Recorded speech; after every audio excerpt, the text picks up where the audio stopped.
Friends, स्वागत है आप सभी का इजी बैंकर चैनल पे। अगर आप इस चैनल पर पहली बार आए हैं तो चैनल को सब्सक्राइब जरूर करें ताकि आने वाले वीडियो का नोटिफिकेशन आप तक पहुंचती रहे।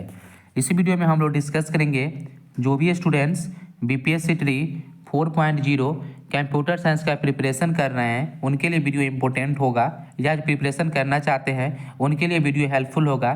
क्योंकि कल ही एक वीडियो अपलोड किए थे जिसमें हम बतलाए थे कि जो 4.0 जो आपका होगा उसमें मिनिमम कितने स्टूडेंट अप्लाई कर सकते हैं, मतलब शामिल हो सकते हैं, और मैक्सिमम कितने स्टूडेंट हो सकते हैं। तो बहुत सारे स्टूडेंट कमेंट कर रहे थे कि सर स्टूडेंट से अधिक तो आपका सीट आ रहा है तो सबका सिलेक्शन हो जाएगा क्या। तो इसके लिए क्या प्रावधान है वो हम लोग डिस्कस करेंगे। सबका क्यों नहीं होगा वह भी हम लोग जानेंगे, क्योंकि आपका बिहार अध्यापक नियमावली जो आपका 2023 है उसमें आपका क्या इसके लिए डिसीजन लिया गया है वह सारा चीज़ हम लोग डिस्कस करेंगे। ठीक है, तो इसमें हम बतलाए थे कि कम से कम आपका 25,000 आपका फॉर्म गिरेगा, नहीं तो मैक्सिमम आपका 28,000 तक फॉर्म स्टूडेंट अप्लाई कर सकते हैं। इससे रिलेटेड कल ही वीडियो अपलोड किए हैं, आप नहीं देखे हैं तो जाके देख सकते हैं। ठीक है, तो यहाँ पे क्या इसके लिए प्रावधान है आपको यह भी पता होना चाहिए कि ऐसा नहीं हो सकता है। बहुत सारे स्टूडेंट बतला रहे थे लेकिन आपका ऐसा क्यों नहीं होगा, देखिए हम आपको बतलाते हैं। क्योंकि आपका पीजीटी के बारे में पता होगा कि पीजीटी का जो वैकेंसी आपका बिहार में अभी भी जो आ रही है 3.0 में भी आया है, उसमें आपका सिर्फ पीजीटी का 12,000 स्टूडेंट अभी तक नहीं मिले हैं। मतलब ऐसा स्टूडेंट थे, ऐसा सब्जेक्ट था जिसमें सीट ज़्यादा है लेकिन स्टूडेंट ही अवेलेबल नहीं है सब्जेक्ट में, तो सीट हमेशा वह खाली होकर चला जाता है। फिर आपका जो उतना भी सीट खाली हुआ है पीजीटी का वह सारा आपका 4.0 में शामिल होगा। फिर स्टूडेंट नहीं मिलेंगे तो 5.0 में जाएगा। तो यहाँ पे जो है आपका स्टूडेंट से अधिक सीट आपका आ सकता है, तो उसके लिए क्या क्राइटेरिया रखा जाता है कि क्या उसका मिनिमम अध्यापक नियमावली है वो हम लोग डिस्कस कर लेते हैं। ठीक है, तो यहाँ पे हम आपको बतलाएं, यहाँ पे बिहार राज्य विद्यालय अध्यापक नियमावली 2023 है। ठीक है, इसके अनुसार जो है आपका क्या डिसाइड किया जाता है कि जो आपका मिनिमम जो आपका मार्क्स कितना लाना होता है तब आप मान सकते हैं कि मेरा सिलेक्शन हो सकता है। ठीक है, जैसे आपको पहले पता होना चाहिए कि जैसे आपका स्टेट में कैटेगरी वाइज मार्क्स होता है कि अगर आप इतना मार्क्स लाते हैं तो आप क्वालिफाइड करते हैं, इसी प्रकार जो है आपका बिहार विद्यालय अध्यापक नियमावली में भी जो आपका ऐसा मार्क्स डिसाइडेड है कि आपको कितना मार्क्स लाइएगा तो आप कट ऑफ में आ सकते हैं। ठीक है, कट ऑफ आपको बनता है आपका सीट के अनुसार कि अगर आपका सीट कम है और स्टूडेंट ज़्यादा है तो कट ऑफ आपका हाई जाता है। लेकिन कट ऑफ डिसाइड करने के लिए एक आपका मिनिमम कट ऑफ भी होता है बीपीएससी का, तो जो निर्देश होता है कि अगर आपका इतना स्टूडेंट इस कैटेगरी के स्टूडेंट का आता है तो उनका सिलेक्शन लेना है। ठीक है, अगर आपका सीट ज़्यादा है तो अगर आपके पास अगर आप मानते हैं, बहुत सारे स्टूडेंट मान रहे थे कि सर अगर सीट ज़्यादा आ जाएगा तो जो 30 नंबर भी लाएंगे उनका भी सिलेक्शन हो जाएगा, ऐसा नहीं होता है।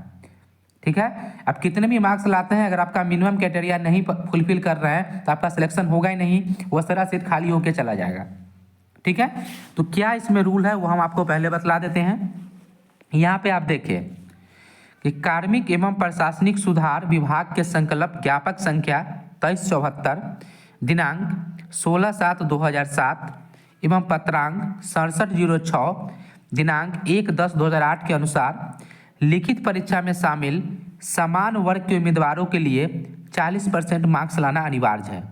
कहने का मतलब कि जैसे आपका स्टेट में 75 मतलब 50% मार्क्स पे क्वालिफाइड करते हैं, इसी प्रकार आपका जो लिखित परीक्षा होता है उसमें आपका 40% मार्क्स लाना अनिवार्य होगा। अगर आपका 40% से कम मार्क्स आता है, चाहे आपका जनरल में कितना भी सीट हो, आपका सिलेक्शन नहीं होगा। ठीक है, वह सीट खाली होकर चला जाएगा। इसी प्रकार आपका पिछड़ा वर्ग में भी है 36.5% मार्क्स, अगर आप इतना मार्क्स लाते हैं तभी आपका जो सिलेक्शन होने का चांस होगा, नहीं तो आपका नहीं होगा। अगर आपका 36% भी मार्क्स है तो आपका सिलेक्शन नहीं होगा, आपका सीट खाली होकर चला जाएगा। ठीक है, उसी प्रकार ईबीसी का भी है, यहाँ पे आप देख सकते हैं 34%। इसी प्रकार आपका एससी और एसटी का भी जो आपका 32% न्यूनतम अर्हतांक प्राप्त करना अनिवार्य होगा। यहाँ पे देखते हैं क्लियर मेंशन है कि अगर आपको इतना परसेंट मार्क्स नहीं आता है तो आपको जो है आयोग सोचेगा भी नहीं कि आपका क्या किया जाए, डायरेक्ट आपको हटा दिया जाएगा। ठीक है, अगर आपका न्यूनतम अर्हतांक नहीं आता है तो इसको हम लोग अच्छे डिटेल्स से हम आपको बतलाते हैं, इसका डिटेल्स से इसका मतलब क्या है।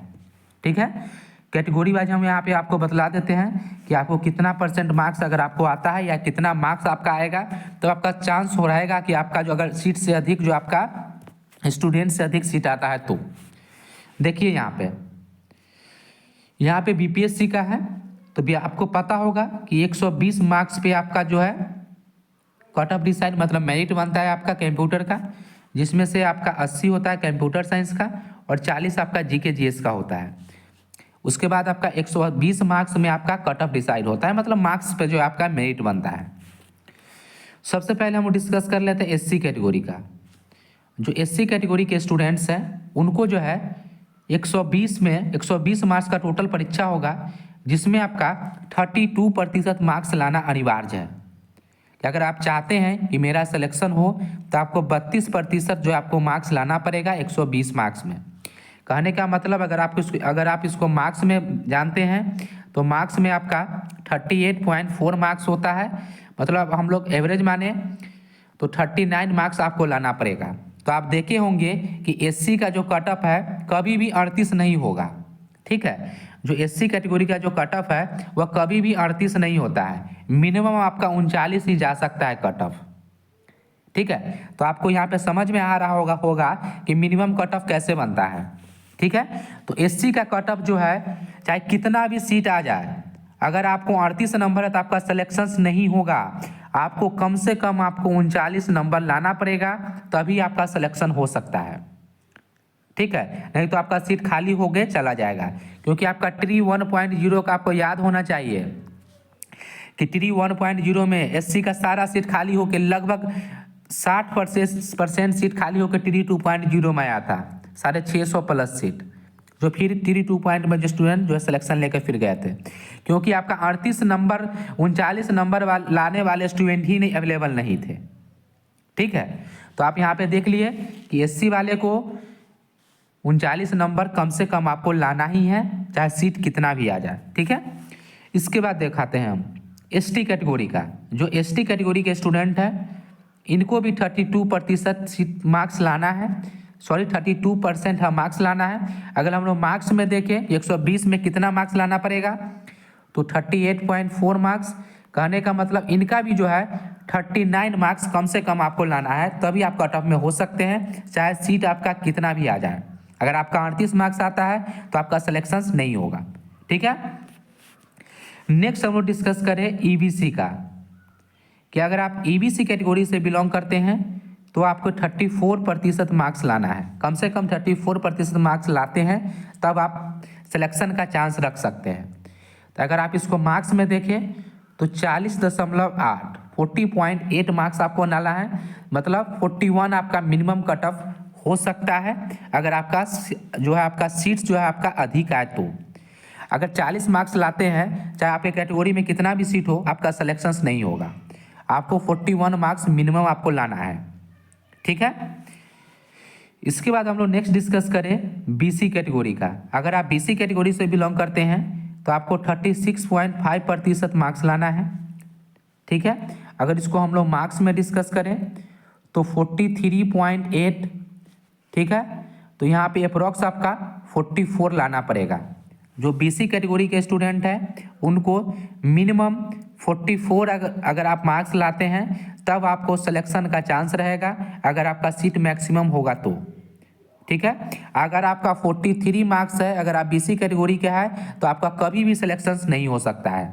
आपको कम से कम बीपीएससी में 120 में 44 मार्क्स रहना चाहिए, तब आप जो है बीपीएससी के द्वारा सोचा जा सकता है आपका सिलेक्शन का, ठीक है।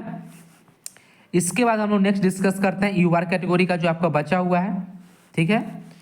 तो जो यूआर कैटेगरी के स्टूडेंट है इनको जो है आपका 40% मार्क्स लाना है, कम से कम आपका 40% मार्क्स होना चाहिए। अगर आप मार्क्स में देखेंगे तो 48 मार्क्स, इसीलिए आप कोई कोई कैटेगरी में देखे होंगे कोई सब्जेक्ट में कि आपका मिनिमम कट ऑफ यूआर का 48 गया होगा, 47 कभी भी कट ऑफ नहीं गया होगा यूआर का। इसीलिए आप यूआर कैटेगरी के स्टूडेंट है तो अगर आप 47 मार्क्स लाते हैं तो आपका कभी भी सिलेक्शन नहीं होगा, आपको कम से कम 48 तो लाना ही पड़ेगा, ठीक है। अगर आपका सीट कितना भी हो जनरल कैटेगरी का, अगर आप 47 मार्क्स लाते हैं तो आपका सिलेक्शन नहीं होगा, आपको कम से कम 48 तो लाना ही पड़ेगा, ये आपका मिनिमम मार्क्स होता है। तो यहाँ पे क्लियर हम लिखते हैं यूआर का 40 हो गया, एससी का आपका 39 है, एसटी का भी आपका 39 है, ठीक है। जो ईबीसी वाले हैं, ईबीसी वाले का कितना है आपका 41 था, और आपका बीसी कैटेगरी का कितना था आपका 44 था। ये आपका मिनिमम मार्क्स होता है जो डिसाइडेड है पहले से ही बिहार विद्यालय अध्यापक नियमावली 2023 में। तो आपको समझ में आ गया होगा कि यहाँ पे मिनिमम आपको इतना कम से कम चाहिए ही, तब आप जो है कट ऑफ के लिए सोच सकते हैं कि मेरा सिलेक्शंस होगा, ठीक है। तो बहुत सारे स्टूडेंट कमेंट कर रहे थे, बोल रहे थे कि सबका हो जाएगा, ऐसा होगा वैसा होगा, सीट का मतलब सीट सभी स्टूडेंट का सिलेक्शन हो जाएगा, ऐसा भाई नहीं होता है। आपको जो है न्यूनतम अर्हतांक लाना ही पड़ेगा, ठीक है। देखिए यहाँ पे 44 है, अगर 43 ले आते हैं बीसी वाले तो इनका भी कभी भी नहीं होगा, कट ऑफ में नहीं डिसाइड हो सकते हैं क्योंकि आपका न्यूनतम अर्हतांक है ही नहीं, ठीक है। अगर आपको इसके अलावा भी कोई भी डाउट है बीपीएससी 4.0 कंप्यूटर साइंस एग्जामिनेशन से रिलेटेड, तो आप कमेंट करके पूछ सकते हैं। अगर यह वीडियो आपको अच्छा लगे तो चैनल को सब्सक्राइब जरूर करें। Thank you for watching.